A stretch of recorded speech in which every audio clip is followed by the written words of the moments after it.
Hey everybody, I want you to look how beautiful this back pasture is. It's really come a long way.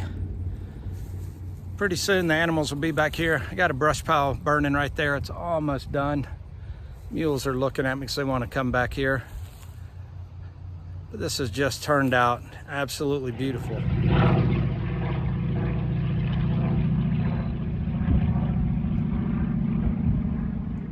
World War II fighter just flew over. I don't know exactly what it was, but it had recip engine and you could definitely hear it. But today we got the Amish farrier coming out. Be his first visit here. And the horses that came here temporarily a couple of months ago are going home today. They've been here 1 week shy of 3 months. And the owners are super grateful that I was able to keep them. Boy, is Mocha dirty. So I found out a little bit more about them. Remember when they came, I didn't know anything about them, but they have really eaten this pasture down. So it'll be good to get them off of here and let this rest. But Chipper is an old retired man. He is 27 years old. And he has Cushing's and has a hard time shedding his winter coat in the spring and summer. And then old Mocha over here, who I didn't know who was when she got here. Good gracious, you're dirty, girl. Old flea-bitten mare. She's been rolling last night. But she is an old event horse, cross-country eventer. And she was used as a brood mare, and she is 22 years old. So they are just pasture ornaments. And the lady that owns these horses is on her way over here. Their place is about 10 minutes away. They don't have their house built yet.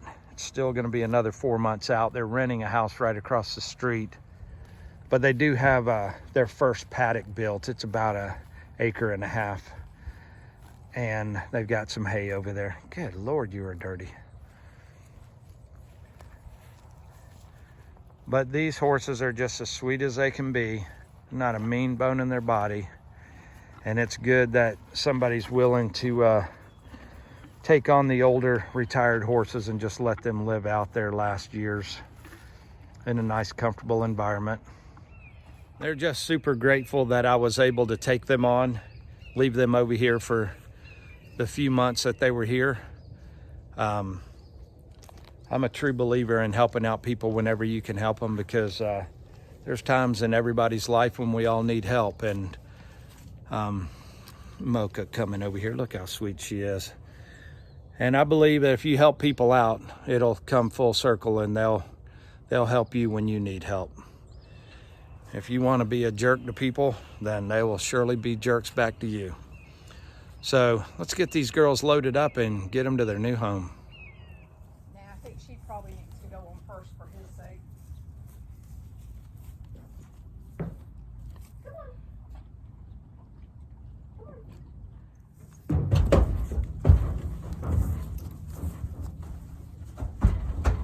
There you go. Oh, oh.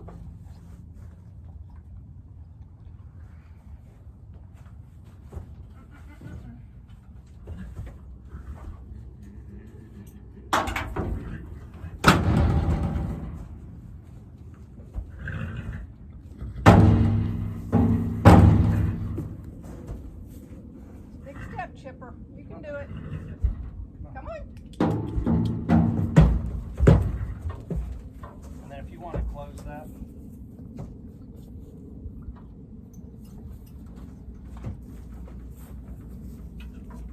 Just hold it.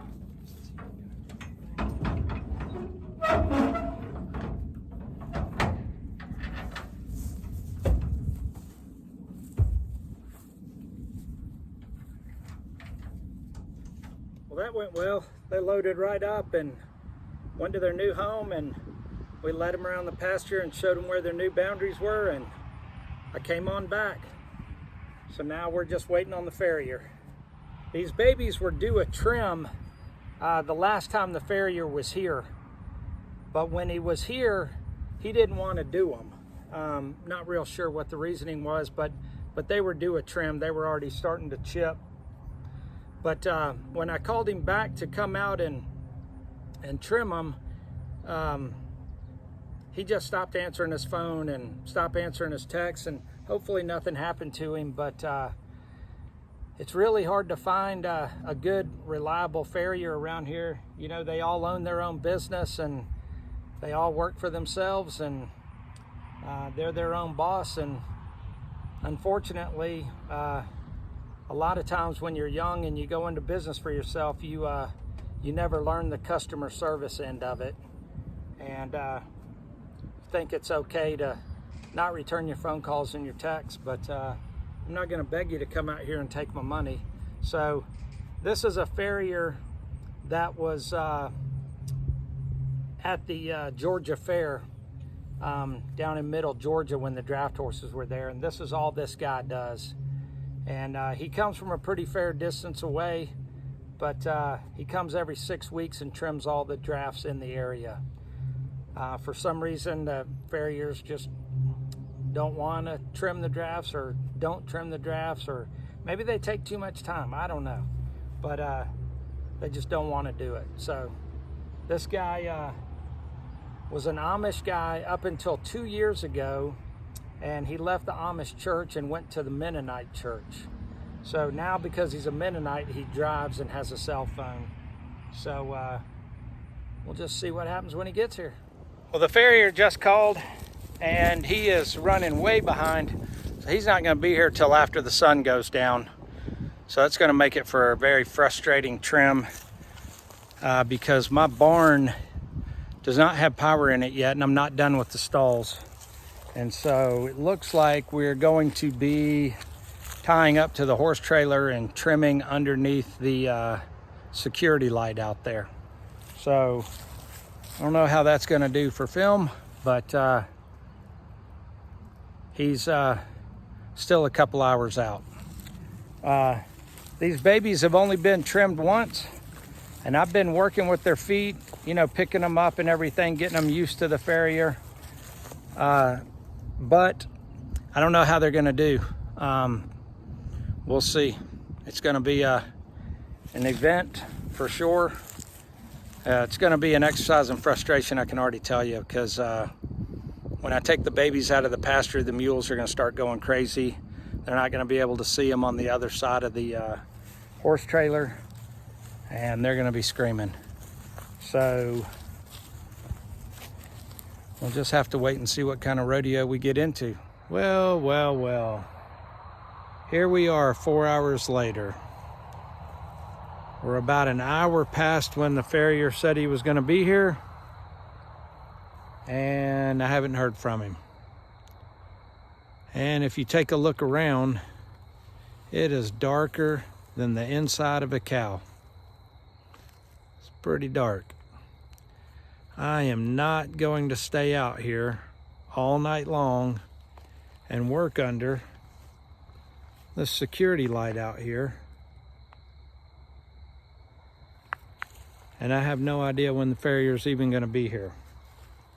I appreciate him calling and having the responsibility to call and say he's running behind, but there's no reason to work all night long. And thing is, he's going back home tonight.